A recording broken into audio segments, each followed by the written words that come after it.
Entonces, como les decía, ya. Entonces, como les decía, de tener glucosa en la harina significa que nuestro riñón está mal. Ustedes ven dos cuadritos, ¿no? Dos cositas, la morada y la azul, que son los SGLT1 y los GLUT2. Entonces, los medicamentos que usamos sirven ¿para qué? Para que esta glucosa se bloquea, porque son inhibidores de los SGLT1 y agonistas de GLUT2. En función de esto, nosotros, por ejemplo, ¿qué hacemos? Que los pacientes, ¿por qué se usan en los diabéticos? La idea es bajar la glucosa en la sangre, ¿cierto? Entonces, normalmente, para que tú elimines una sustancia, ¿qué significa? Que tienes que perder, ¿no? Tienes que eliminar. Entonces, los inhibidores del SGLT2 lo que hacen es inhibir ese receptor, por lo tanto, los pacientes hacen glucosuria. Un paciente con SGLT1 sí hace glucosuria. Y una de las complicaciones de la glucosuria es que produce infecciones urinarias, produce natriuresia. En estos pacientes, ustedes ven todas las guías que hablan de que sí hay que usarlo, pero por ejemplo, un paciente con pañal no es lo más adecuado porque va a ser infección urinaria. Aparte que la glucosa hace dermatitis. Pues han visto a los bebés, ¿no es cierto? La dermatitis que hacen por orina. Si ellos orinan mucho más y usan pañal, van a hacer. Tienen sus limitaciones. Es bueno, es efectivo, funciona, está justamente demostrado, pero hay exagerado. Entonces, al final, ¿qué pasa? La glucosa va con el sodio, produce natriuresis, porque se pierde sodio, y el sodio saca agua. Y se pierde glucosa, por eso hay glucosuria. Es la razón por la que cuando haces SGLT2 tienes diuresis aumentada y tienes glucosuria y puedes hacer infecciones urinarias. O puedes hacer eritema. Pacientes que usan pañal no es la más adecuada. Siempre y cuando sea necesario. Entonces, yo he dicho que la insulina es lo que se usa para la glucosa, ¿no es cierto? El problema de la insulina es que solamente baja la glucosa, no hace nada más. Todos los demás medicamentos tienen otros efectos. La insulina sola, antes era, ¿no? El paciente no controlaba con metformina, pum, de frente lo pasaba la insulina, sin ningún problema. Pero aumentaban las otras complicaciones. Entonces, ahora se usa mucho la citalina, todos esos medicamentos, porque tienen otros efectos, aparte de ser hipoglicemiantes, ¿no? Obviamente con la restricción de que no los podemos usar en todos los pacientes. Entonces, y al final, los GLUT2, ¿qué significa? Que también se bloquea eso y la glucosa no pasa a la sangre. Por eso es que los GLUT2 se usan también como hipoglicemiantes. Ahora están la pelea, están peleando. Los SGLT1 ya tienen su espacio, ya son los estudios, ya han ganado su campo. Ahora los análogos están tratando de revertir, o sea, en otras palabras, de decir que tienen el mismo efecto hipoglicemiante, pero además mejoran el riesgo cardiovascular. La pelea entre esas dos ramas está quién tiene mejores efectos cardiorrenopulmonares. La pelea se va a centrar en eso. Entonces, por ejemplo, de la EMPA, de la DAPA, sí hay estudios. De los otros todavía no. O sea, estudios grandes que pedían que son mejores. Porque los estudios al final, cuando tú pruebas dos drogas, lo que quieres demostrar es que tu droga es mejor y los efectos beneficiosos tienen menos efectos colaterales. Entonces, cuando haces pruebas de dos medicamentos que dicen, este medicamento es igual de bueno que el otro, pero tiene menos efectos. Esa es la idea de esas pruebas, demostrar que sea. Porque en otros te dicen que son comparables. O sea, digamos que el efecto es comparable, pero ¿qué cosa usan? El tiempo. Dicen, el efecto es comparable, pero si tomas este medicamento, vas a tomar 2, 3 veces al día. Pero si tomas este medicamento, vas a usar una vez al día. Entonces va en función de eso. Porque, como han visto, ¿cuántos medicamentos usamos? Pues nosotros usamos entre 2 y 15. ¿Han visto las recetas que estamos viendo? ¿No? Si tú le bajas a 6, el paciente te va a agradecer. Entonces, por eso es que se busca, ustedes ya han hecho la primera parte de fármaca, ¿o no? Sí, Y se está haciendo. están haciendo. Entonces van a ver que el medicamento ideal es el que tenga más vida media, que tenga menos efectos colaterales, el que se use menos tiempo, etcétera, etcétera. Entonces, la idea de estas dos ahora, estas ya como que llegan a dos espacios, ya está ultra remoto. Estos medicamentos quieren voltear. Ahora, ¿cuál va a ser el problema? Estos medicamentos tienen patente. En otras palabras, Caros. bien caros los medicamentos. ¿Qué es esto? Lo mismo que pasó con los SGLT. Hasta junio del año pasado tenían patente. Solo una empresa los vendía, Bayer. No, Ben. En julio se acabó su patente y en agosto van a aparecer 50 en Padre de todos los precios, colores, formas, etc. Pero, lamentablemente, lo original es el original. Aunque duela los bolsillos, pues no hay otro. Ya, esto es la parte de agua, esto ya no lo vamos a hacer. Ya van a ver que hay, eso ustedes ya lo van a estudiar, que hay, se usan o transportadores, se usan bombas, que al final lo que tienen que hacer es meter y sacar. Entonces, ustedes saben que el sodio, ¿dónde está? Afuera. El potasio está adentro. Por eso el sodio, cuando tú haces gases, es 140, 150. Y el potasio es 4. Entonces, esto que vemos en los gases es lo de afuera. Y lo de adentro es lo contrario. ¿No es cierto? El potasio es más. Por eso, cuando hay hipercalemia, el objetivo es meter todo el potasio adentro. Ya sea o lo metes adentro o lo sacas, o sea, lo haces orinar. Por eso que se da diuréticos, por eso que se da glucosa, perdón, se da insulina, porque su objetivo es meter el potasio adentro. ¿Ya? Entonces, estos son todos los mecanismos que al final, eso ya no les voy a decir, ustedes lo van a leer, porque se resuelve el cloro, el sodio es transportado, existen las sodios potasio de teasa, ¿no? Que son mecanismos activos. Eso ya es biología molecular, eso ya lo han hecho. Eso lo repasan. Aquí, bueno, esto del el control del agua tiene que ver con el sistema neuroendocrino, ¿no es cierto? La antidiurética y la aldosterona. Entonces nosotros, cuando necesitamos retener agua, activamos nuestra antidiurética. Eso se ve en procesos de pérdida. Si yo estoy en un shock, no voy a perder agua, no quiero perder agua. Necesito mantener todo el poco de agua que tengo, todo el volumen que tengo. Entonces se activa mi antidiurética. Y al contrario, la aldosterona que nos hace lo contrario, ¿cierto? Pues por eso existe el sistema renina, angiotensina, aldosterona. Y los que bloquean el eje, renina, angiotensina, aldosterona. Para bajar la presión. Las supresinas, más o menos igual. Esto igual no hay mucho que hacer.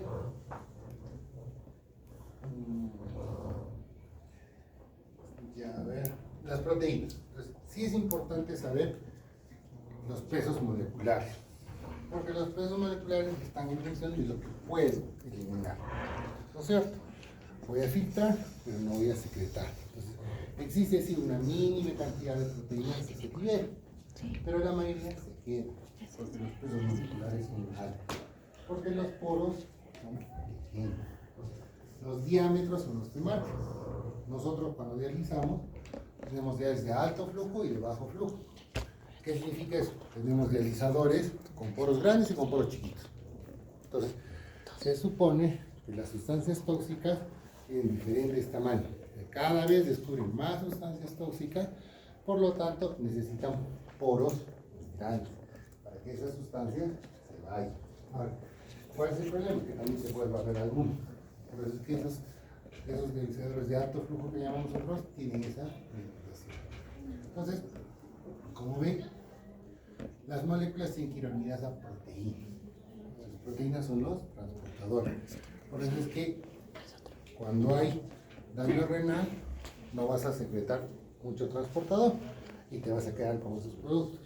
Por eso es la razón que nosotros almacenamos en función de nuestras proteínas. Por eso es que a nosotros nos interesa el albúmina. Otro de los exámenes que nosotros vemos es el albúmina. Sin albúmina, los pacientes pierden todo.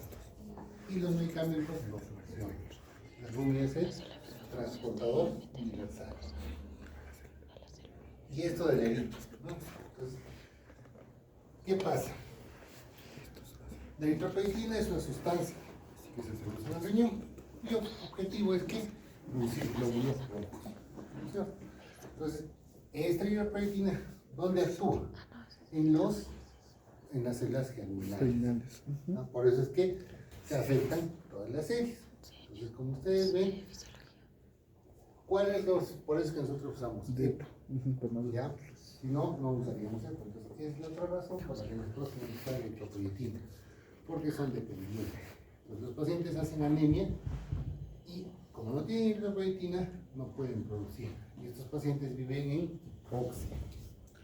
O sea, la anemia, independientemente de la causa, hace que la persona viva en hipoxia. La hipoxia también produce daño renal.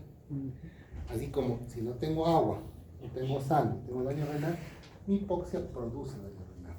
La idea es que al darle la eritropoyetina, damos los glóbulos rojos y evitamos la hipoxia. Estos pacientes no viven en hipoxia. Por eso les decía que los hagas, si es venoso no nos afecta mucho, porque no estamos viendo esa parte. La idea es que sea un arterial, pero si no, pues en venoso no pasa nada. Pero acuérdense que sí o sí se da herida. Ahora, lo que les decía en la mañana a los chicos, ¿no? Usamos, han visto que nuestra variación de litro es alta, ¿no es cierto? Usamos desde 24 ampollas hasta 4 ampollas. ¿Por qué? En función de la hemoglobina y el hematocrito. Un paciente renal no puede tener hemoglobina de 15, se muere. Nuestro techo es 13. Ahora, la decisión está en, si yo vivo en altura, debería tener más, ¿no es cierto? Porque normalmente debería ser 15. Todos somos poligómicos por naturaleza. Entonces, si yo hago un corte y digo la hemoglobina normal de la gente de la altura es tanto, entonces yo debo tener tanto en un renal. En un renal de llano es 13 como máximo. Como hay 2 de diferencia, deberíamos tener 15. ¿Ya? Pero nadie puede hacer un estudio llevando 2 a 15 a ver si se muere o no se muere, ¿verdad? Entonces, por eso es que, pese a todo, se sigue usando la guía. Y nuestro tope es 3. Entonces, en función de ese valor, tú das dosis hasta 24 ampollas. Ya es más o menos es lo que podemos usar. Pero siempre controlar. Pues, por ejemplo, el hematocrito, o sea, el hemograma, es un valor que a nosotros sí nos sirve. Nosotros lo pedimos mensual. Otros valores, otros marcadores los podemos pedir trimestral, no pasa nada. Son los KTV que llevamos. Pero el hemograma, mensual. Ahora, la urinetina es mensual, sí es mensual. Pero si ya tiene el riñón quemado, no va a variar mucho su urisurlatinina, ¿no es cierto? O sea, no va a dejar de ser renal, no va a dejar de deslizarse. Pero eso nos sirve, primero, para ver si come o no come. Porque la creatinina depende de la comida y depende de la masa muscular. Entonces, es una forma indirecta de ver cómo va la cosa. Y la urea nos sirve para saber si la diálisis está bien o está mal. Ahora, la diálisis puede ser mala o puede estar mal hecha por múltiples causas. La causa más común que tenemos nosotros es por los accesos vasculares. Nosotros tenemos que poner catéteres. Los catéteres no son fisiológicos, son por necesidad. Entonces, hay pacientes que tienen catéteres disfuncionales. Entonces, durante toda la diálisis la máquina chilla. ¿Por qué? Porque ese catéter está mal. No el catéter, porque el catéter es igual, ¿no? Es una estructura homogénea. Pero los vasos son los que están mal. Y les he mostrado en las prácticas que un vaso tiene su placa de aterómetro, ¿cierto? En función de la patología. Cuando tú pones un catéter, lo pones a ciegas. Y si tú haces una ecografía, puedes ver el vaso, porque lo ves, pero no vas a ver todo el trayecto. Entonces tú ves, en este caso en el cuello, ves el inicio del vaso. Ya lo ves grande, lo ves bonito y le pones el catéter. Pero no sabes qué vas a encontrar en el recorrido.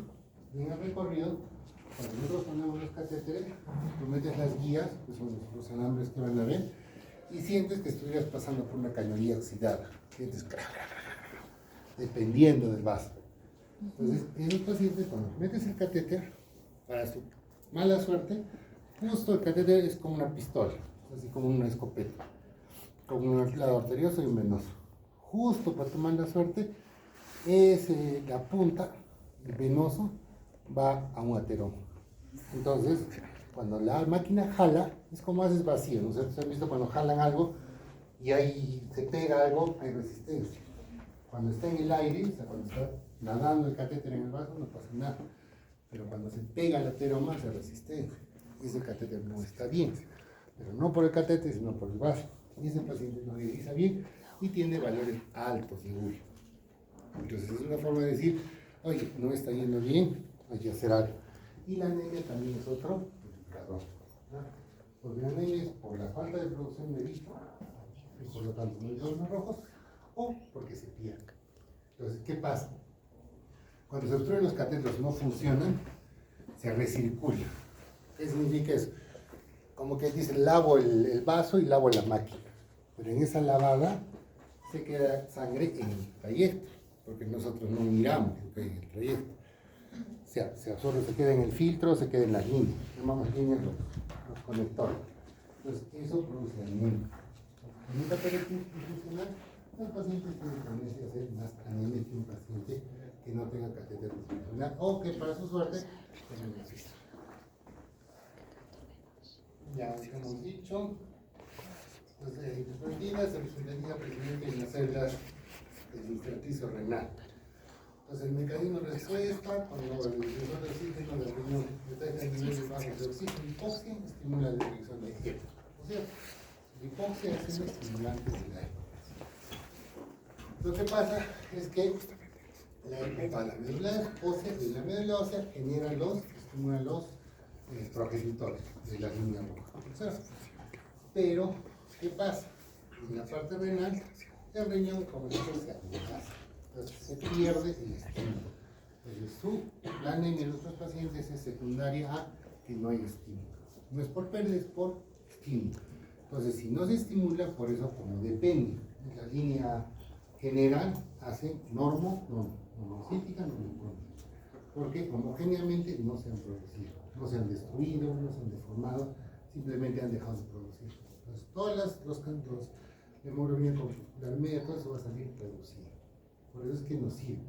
Y cuando nosotros encontramos que no es normo, pero tiene falla renal, es que buscarle algo más. Generalmente hay una deficiencia de B12, ¿no? Una megalobástica, una cosa así, o que está haciendo lisis, ¿no? Hay destrucción celular, destrucción del glóbulo rojo. Eso también nuestros pacientes tienen mezcla. Existen patologías combinadas que mezclan varias enfermedades, ¿no? Y bueno, básicamente, ¿qué cosa es erito? El tratamiento es erito, ¿no? Y en función de su hemoglobina. Nuestro parámetro para subir o bajar la eritro es la hemoglobina. Por eso es que es usual. Y como les digo, podemos usar hasta 24 ampollas, no pasa nada. O 4, pero si les quitamos, porque han visto esta mañana, ¿no es cierto? Que tenían 14, 15, yo siempre les dejo una por semana, por lo menos. Porque le quitas de plano y un mes como que se va al suelo. ¿Ya? Entonces, sí necesitan un basal.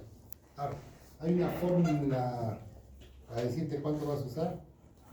No, es al cálculo, solamente consideran la dosis. Y la parte del calcitrón, ¿no es cierto? ¿Por qué? Porque se pierde la alfa-1 hidroxilasa. Y esa de quién es dependiente de la masa. Por eso es que para nosotros es importante el tamaño renal, es importante el grosor. Entonces, ¿qué pasa? Si yo no tengo alfa-1, esa no va a ir a mi hígado y mi hígado no va a producir la vitamina D, que es la vitamina activa, ¿cierto? El calcitriol. Por eso es que nosotros damos calcitriol. Ahora, cuando es muy severa, han visto que usamos calcitriol en tabletas, usamos calcitriol en ampollas. ¿Ya? Entonces depende de eso. ¿Y qué hace al final? ¿No? ¿Qué produce? Básicamente, aumenta el catabolismo, más eliminación renal de la vitamina, por eso hay hipovitaminosis. O sea, se debe básicamente por, no hay síntesis, ¿por qué? Porque mi alfa-1 es menos, mi riñón no va a producir. Hay hipovitaminosis, ¿por qué? Mi catabolismo aumenta, o sea, destruyo mi vitamina. Lo poco de vitamina que me queda, me lo destruyo. Y tercero, porque pierdo. Porque la vitamina, al ser hidrosoluble, al alterarse todo el mecanismo, va a perderse.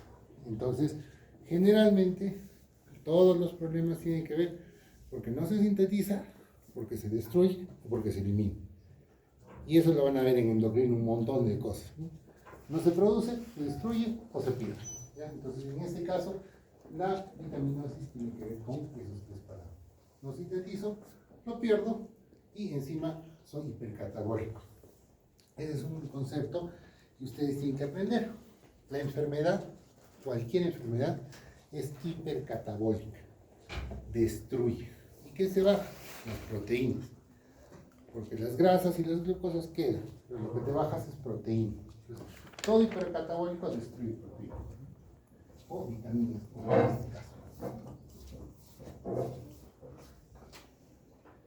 La vitamina D, el 25 hidróxido de calciferol, o calcidiol, que es la forma inactiva, es producido en el hígado, se transforma al riñón, donde la alfa 1 hidroxilasa es la que la activa, ¿no? La 1,25 hidroxicodicalciferol o calcio, que es la que tiene los efectos biológicos. Y sirve para mantener la relación calcio-fósforo. Por eso les digo, a nuestros pacientes les dosamos calcio y les dosamos fósforo. Entonces usamos quelantes. Quelantes es quemadores, en otras palabras. Antes, como han visto esta mañana de los chicos, se usaba carbonato. Carbonato de calcio es nuestro quelante. ¿Pero qué produce? Produce calcificaciones vasculares. Pues ahora se usa celulamero, que es menos dañino, pero igual tiene sus efectos. Pero bueno, en líneas generales es mejor. Ya hemos dicho que no hay masa renal, no hay enzima y por lo tanto no hay vitamina. Produce hipocalcemia e hiperfosforemia porque son contrarios y produce hiperparatiroidismo secundario. Entonces el hiperparatiroidismo secundario produce calcificación. Por eso es que nosotros también depende de llegar hasta paratiroidectomía, es sacarle las paratiroides. Cuando con el cerelamero y con el calcitriol no regulan el valor. Normalmente todo paciente renal tiene elevada su paratormona. Ese es, por ejemplo, otro indicador de que es crónico. Nosotros pedimos el perfil. Si tienes paratormona elevada, quiere decir que tienes sueño renal. No necesariamente se correlacionan con la CRE y la urea en valor. O sea, por decir, si tiene 500 de paratormona, va a tener 8 de creatinina. No existe esa relación. Solamente sabes que si tiene más del valor normal, es sueño renal. Y no das tratamiento hasta que el valor llega a 6 veces el valor basal. ¿Cuánto es el valor basal? 60 más o menos, hasta 60. Entonces, en teoría, a partir de 300 damos tratamiento. ¿Cuál es el tratamiento? Calcitriol. Y cuando es un hiperparatiroidismo severo, vamos a hacer calcitriol en ampollas. ¿Ya? Entonces, ahora, ¿cuál es esa? ¿Puedo usar vitamina D? Sí. Lo que pasa es que hay vitaminas D que se usan semanales, mensuales. Pero regresamos al mismo mal del cordero. Eso implica plata. Y en los pacientes no necesariamente tienen plata. Es igual que la anemia. Existen los hierros, van a ver que hay maltosado, la sal ferrosa. Lo que pasa es hierro, sí es hierro, todos son hierro. ¿Cuál es la diferencia? El tiempo de uso. Hay hierros que se pueden poner una vez al mes. Pero para que tengan una idea, es esta, que sale como 800 soles ampolla más o menos. Poco más, poco menos. Y a veces necesitas 2 ampollas, son 1600. Tu hierro, el que usamos nosotros, cuesta creo 3 soles la ampolla. No es lo mejor, pero ahí le damos. Entonces, ese es el problema, ¿no? En cambio, la vitamina D, las dosis varían, hay muchas presentaciones. El problema es el precio. ¿Ya? Entonces, no todos pueden darse pues el uso, ¿no? Y bueno, ya nos ha dado la vitamina D o la vitamina D activa. Y lo que, bueno, por eso es que a los pacientes también se les pide solearse, ¿no es cierto? Ya, entonces, eso también implica, primero, bueno, ahora ya no puedes solearte porque la radiación es alta y te va a dar cáncer de piel, ¿no es cierto? Y también tiene que ver con la actividad por los pacientes. Lamentablemente los pacientes renales, muchos son pacientes postrados. dependientes del aluminio, que no pueden salir. Entonces, ese es otro factor, ¿no? O sea, ustedes saben que es igual que los músculos, ¿no es cierto? Si no te mueves, tus músculos se atrofian. Si no te das al sol, no tienes los productos básicos, no tienes la vitamina. No hay forma de dar eso, ¿no es cierto? Tienes que salir. Ahora, como digo, con todas las limitaciones, pero en líneas generales, sí. Y además, ¿para qué sirve la vitamina D? Tiene que ver con la inmunidad. La vitamina D directamente tiene que ver con la inmunidad, porque tiene que ver con la transcripción genética. Necesitamos vitamina D para que nuestro ADN funcione adecuadamente. Indirectamente tiene una función inmunológica, entonces si nuestro ADN no funciona, tenemos tendencias en procesos infecciosos. Lo que sucede en nuestros pacientes.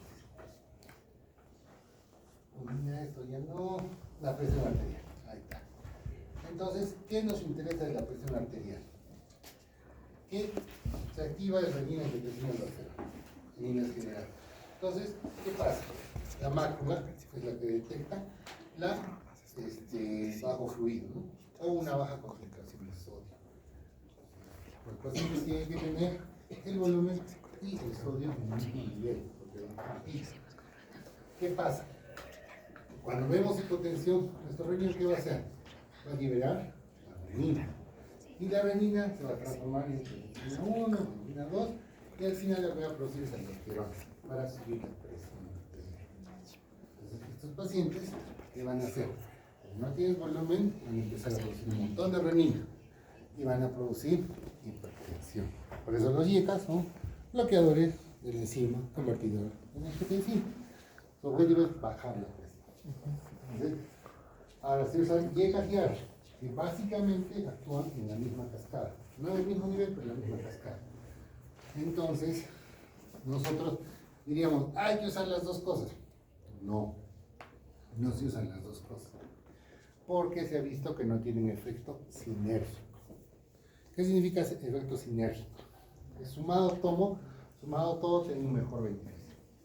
Lo que sucede con los SGLT2, lo que sucede con las ARS, con las IECA, lo que sucede con los análogos de los mineralocorticoides, lo que sucede con los beta blockers. Esos cuatro sí tienen efecto sinérgico. No son dosis dependientes, sino son como una construcción. Entonces, digamos, si quiero hacer un baño, necesito el mayoliquero, el que hace la gasfitería, el que tarrajea, ¿no es cierto? Entonces, si todos trabajan, va a tener un baño en top. Eso es lo mismo que sucede con ciertas combinaciones de medicamentos. En este caso, los micros y los aras no funcionan juntos, porque son más nefrotóxicos que buenos. Ya. Preguntas, chicos, hasta acá.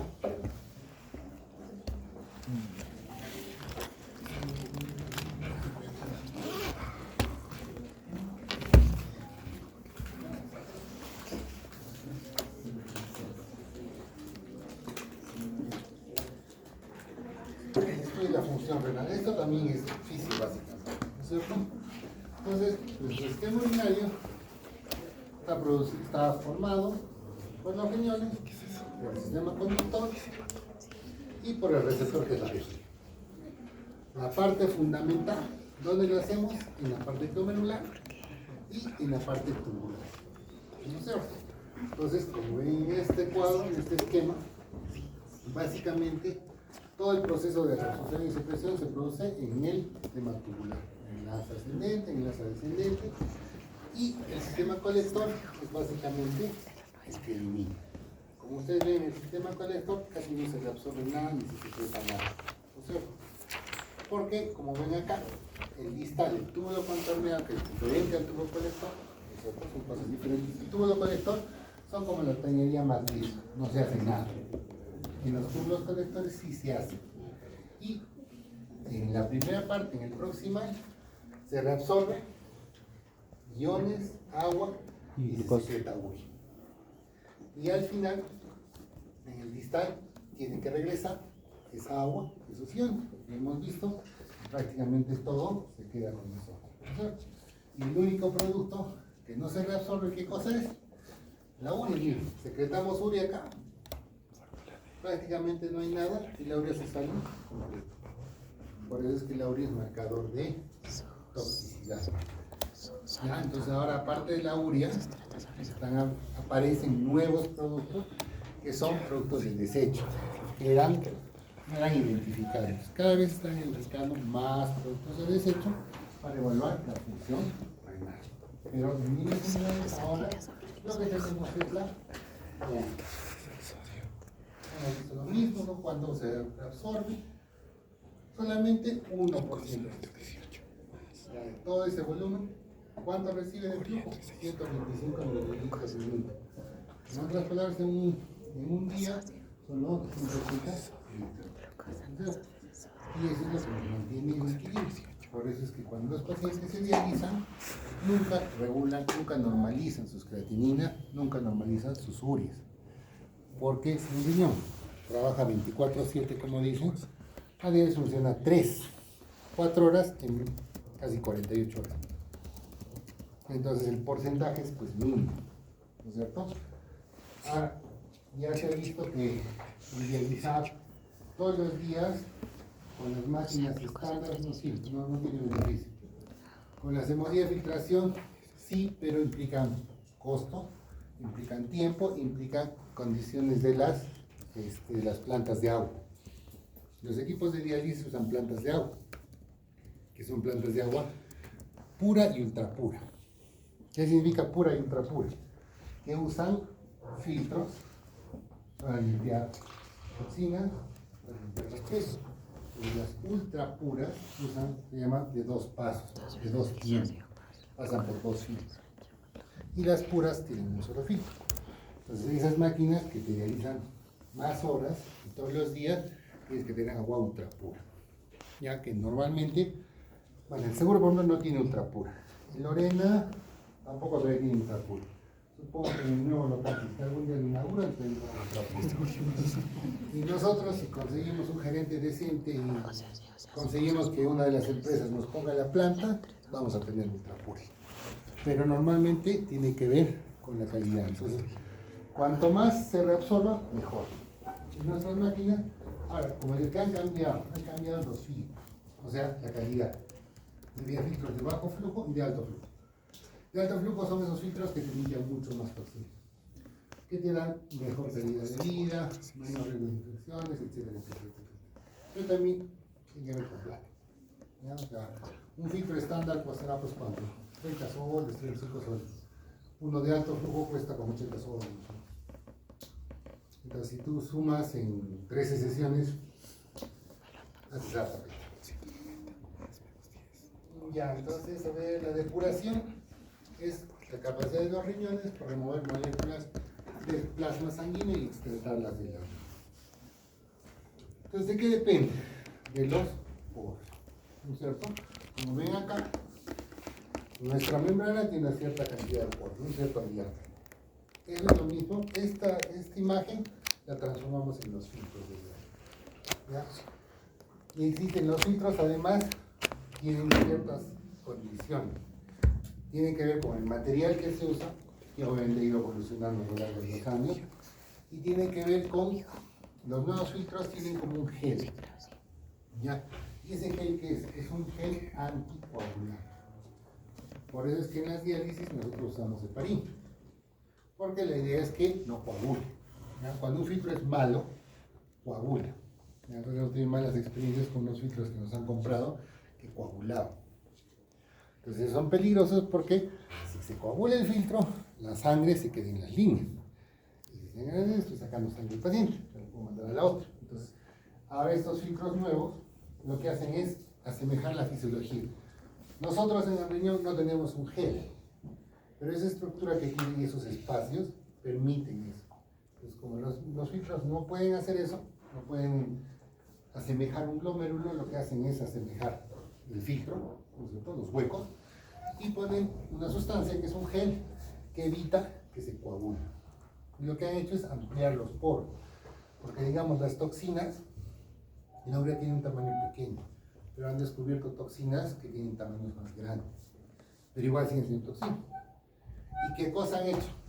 Ya, pero si digamos, la albúmina, que es buena, tiene el mismo tamaño que una sustancia tóxica, al aumentar el poro simplemente todo se va a ir, ¿no es cierto?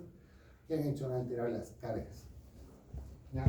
Han visto, ¿no es cierto? Esa parte que hemos hablado de las proteínas, esas tienen una carga, pues que rechazan ciertas moléculas y no. Entonces, lo que han hecho estos filtros es, han aumentado los poros, han puesto una diferencia de cargas y le han metido una sustancia para que no se coagule. ¿Ya? Para asemejar, y eso es mejor, pero como les digo, tiene que ver primero con el tipo de agua, ¿ya? O sea, con la planta. Porque tengan una idea, una planta de agua debe estar como $250,000 de soles, por ahí debe ir más o menos. ¿Ya? Entonces, eso es lo que sirve. La reabsorción es regresar, ¿no es cierto? Todo lo que no debe irse, tengo que regresar. En otras palabras, la poca alumina que se pudiera filtrar tiene que regresar. Pero la urea que es mala, esa sí se va completita, o en un porcentaje alto. Cuando empieza a acumularse, ahí está el problema. Y la secreción significa que moléculas iones son movidos fuera de los capilares peritoneales hacia el intersticio. ¿Ya? ¿Para qué? Para aumentar la depuración. La depuración es la que evalúa. Entonces, en teoría, para hablar de depuración, tendría que ser una sustancia que no se reabsorba, no se secrete y no se produzca. Y la creatina no lo hace eso, pero es una sustancia que se asemeja en lo más posible a eso. Ya hemos dicho de la tasa de presión. Esto ya no. Ya esto es de esas fórmulas. Ya. Entonces, han tratado de buscar una sustancia que cumple esos criterios.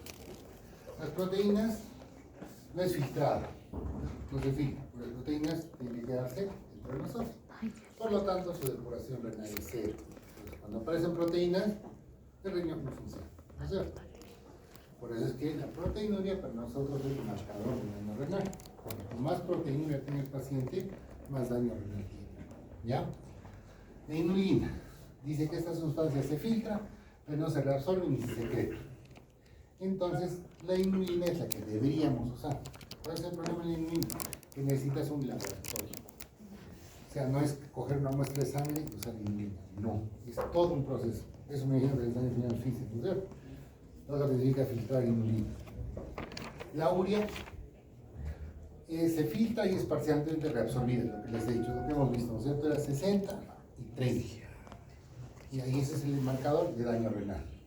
Y su tasa de depuración es menor a la tasa de filtración renal. O tiene que ser menos, no puedo eliminarlo, no se puede quedar conmigo. La glucosa se filtra y se reabsorbe por completo. Por eso la depuración es igual a cero. Es lo que les he dicho. La insulina y la glucosa se quedan con nosotros. ¿Ya? Entonces, por eso esos medicamentos hacen que si tengo glucosa alta, se vaya. Elimino, cierro, rompo esa puertita y todo se va por esos transportadores. El paramino butírico se filtra y secretada, pero como no es reabsorbida, su tasa de depuración es mayor que la tasa de filtración de glucosa. Entonces depende de esas características. Lo que me interesa es que sepan que la urea es parcial, las proteínas son cero, la glucosa debe ser cero. Si hay glucosa, problema; si hay proteínas, problema. Porque la inulina, el paramino, son básicamente de laboratorio para estudios clínicos, no es para la práctica clínica diaria. Y el potasio es filtrado, reabsorbido y secretado. Y prácticamente depende de la concentración, o sea, en otras palabras, de cuánto ingiere el potasio. Por eso que a nuestros pacientes les damos restricción de potasio, porque es una muy variable. Y si hago hipercalemia, lo puedo matar. Bueno, el paciente se mata porque hacen barbaridades y vienen con su potasio por los platos. Entonces, por eso es que hay que tener cuidado. Entonces, acuérdense: proteínas, urea, glucosa y potasio. Inulina, paramino, como digo, son de laboratorio, no son para estudio, no es tanto de la práctica clínica. A ver.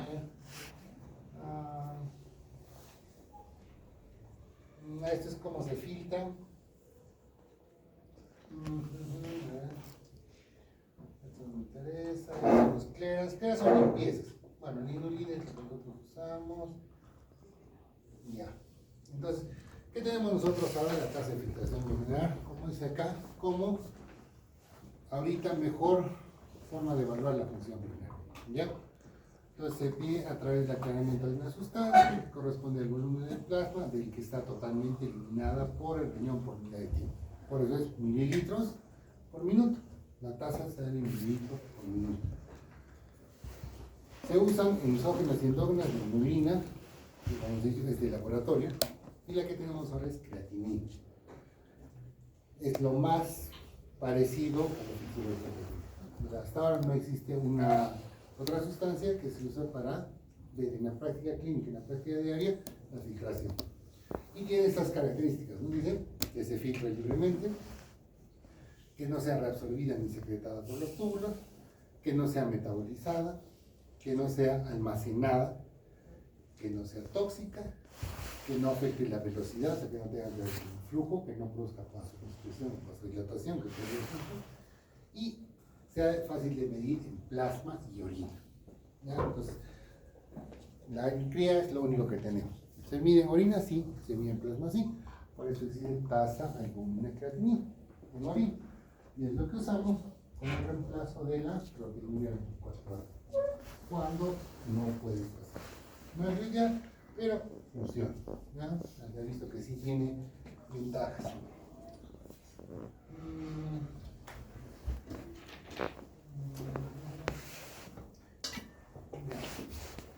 Entonces, ¿cuáles son las exógenas? La inulina que se ha hecho por el laboratorio y los isótopos. Se pueden usar, pero también eso implica costo y no todos los hospitales tienen radiodiagnóstico. Entonces no se usa. Creatinina, urea y aclaramiento. La urea, como les digo, nosotros no hacemos tasa con urea, pero existe una fórmula que se llama porcentaje de remoción de la urea. No es una tasa, o sea, no te da, ponte 10 mililitros por minuto, 15, pero ¿qué te da? Te da cuánto de urea esa diálisis está limpiando. Entonces, ¿qué hacemos con la tasa de remoción? Cuando vienen los de la UCI y nos fastidian y nos dicen su diálisis no sirve, está mal hecha, porque puede estar mal hecha por tiempo, ya, o sea, no es el tiempo adecuado, puede estar mal hecha porque el filtro no es el adecuado, puede estar mal hecha porque el catéter no es el adecuado, puede estar mal hecha porque el catéter no funciona. Entonces, ellos van a decir lo que les decía. Tu creatinina sigue alta. La creatinina no te sirve para evaluar la calidad de la diálisis. La creatinina no te sirve para decidir diálisis de emergencia. La creatinina sirve cuando hay pacientes crónicos y lo vas a dializar. Pero para ver calidad no te sirve. Entonces, ¿qué si no sirve para ver calidad? La urea. Y la urea se llama porcentaje de remoción de la urea. ¿Ya? ¿Qué consiste eso? Tú te tomas la urea prediálisis y le tomas la urea postdiálisis, pero no le tomas la urea, digamos, tu día se empieza a las 8, tengo que tomarle antes, 5 minutos antes. Y cuando acabe no voy a esperar 3 horas para tomarle la urea, porque esa urea igualito se va a disparar. Entonces, ni bien como dicen, lo desconecto de la máquina y le tomo la urea. Y ese porcentaje es lo que nos dice si la diálisis cumple los parámetros. Y debe ser 85%. O sea, si tenía 200, en el 85%, debe salir como 15, ¿no? 15, 20 más o menos. Eso significa que mi diálisis está bien indicada. ¿Ya? Y mis parámetros son los adecuados. Puede tener la creatinina alta, como han visto. O sea, los pacientes renales crónicos tienen creatininas altas, normales, 7, 8. Cuando tienen 12, 15, nos decimos algo está mal. No está depurado, está mal con la técnica. Pero normalmente tiene su valor, entonces a nosotros no nos sirve para evaluar la calidad de la diálisis. Y ahora, ¿cuánto es la filtración? 130, 120, pero como les digo, esto, ya han visto que 120, 130 es en un mundo ideal. Normalmente nosotros usamos como 100. ¿Ya? 100 es la que debemos manejar, la que usamos para hacer las comparaciones que les he mostrado, ¿no? Y es la suma de la tasa de la filtración de todas las nefronas funcionantes, varía según la masa y disminuye con la edad. Yo, por mi tamaño y mi peso, debo hiperfiltrar, entre comillas, ¿no? Comparada con una persona que pese 50 kilos y mida unos 50. Yo peso 85 y mido 1,87. Entonces, por lógica, mis riñones pues, van a trabajo, ¿no? Los míos ustedes serán así, los míos serán como 15 más o menos, normal. Y con la edad, de hecho, normalmente envejecemos, dejamos de filtrar, ¿no? Un proceso normal. Por eso que ustedes tienen que saber eso, ¿no? ¿Cuánto pides? Más o menos 10 mililitros en una década. O sea, si lo transformas en años, es 1 litro por minuto por año. ¿Ya? En una persona estándar sin patología renal. Ya la verde sérica, bueno, ¿cómo se produce? ¿De qué depende? Como ven, del músculo. Entonces, los pacientes caquéticos tienen creatinina baja. Entonces, por ejemplo, un caquético, tú puedes tener una creatinina, entre comillas, normal, pero su está disparado. Y su es la que me va a marcar el daño renal, la creatinina. Por eso asegúrense que el paciente esté bien nutrido. Ya, o sea, los caquéticos no tienen masa muscular, por lo tanto tienen menos creatinina. ¿Cómo se mide? Bueno, ya esto es fisión. ¿Y cómo va cambiando la creatinina? Ahí está. Entonces, la creatinina, como dice, es la medida habitualmente utilizada para evaluar la función renal. Es precisamente el producto del metabolismo de la creatina y la fosfocreatina del músculo. Por les digo que es músculo dependiente.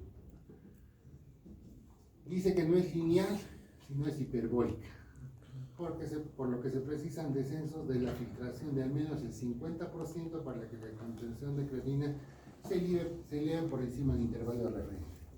Cristiano. Los pacientes tienen valores de creatina normalmente hasta 1. Ese es el promedio. Cuando un paciente pierde más o menos el 50% de su función renal, recién la creatina empieza a elevarse. Por eso es que cuando hacemos los cruces, una vez que baja la tasa, sube la creatinina y hay un punto de cruce, es como una X, ¿ya? Y esa X está al 50% de la función renal esperada. Entonces, más o menos, cuando pierdes el 50% de lo esperado, tu creatinina empieza a subir. Por eso dicen, ¿no? El descenso es de al menos el 50% para que la concentración cerca de creatinina se eleve por encima del intervalo de referencia. ¿Cuál es el intervalo de referencia? 1. ¿Ya? Y obviamente las tasas están en función, como dicen, de la edad. O sea, si tú tienes como viejito 1.4, no te va a hacer mucho. Pero si tienes a los 40 años 1.4, tu daño va a ser más severo. Entonces, ¿qué manera? Convierte en más. Y como digo, es el punto de corte. 50% se pierde, recién tu creatinina empieza a subir. Por eso es que cuando nosotros hacemos los diagnósticos, cuando hablamos de tasa y de estadiaje, hay 1, 2, 3A, 3B, 4 y 5. Nosotros, en teoría, deberíamos coger a los pacientes en 3A, 3B máximo. En la realidad los cogemos en 4, 4.9 para 5, o sea, para clavarlos en esta evaluación. Entonces, la función de la parte preventiva es ver justo eso. ¿Ya? Pues que la creatinina es un examen que no es caro, no es difícil de hacer y prácticamente se hace en todo sitio.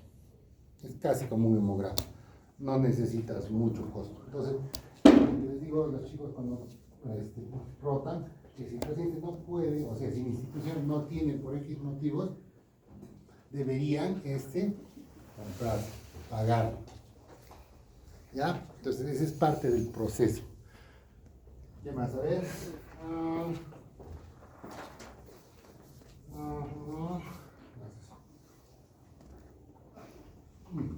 Esto.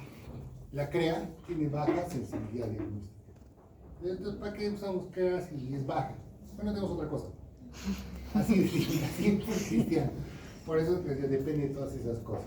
Entonces depende de la masa, la edad, etcétera. Pero es lo que más tenemos. No es muy sensible, pero sí es específica, relativamente específica. Ya. Y bueno, la estandarización, ya bueno, los laboratorios más o menos todos lo han hecho. Ya, nos quedamos acá, chicos. Y nos vemos en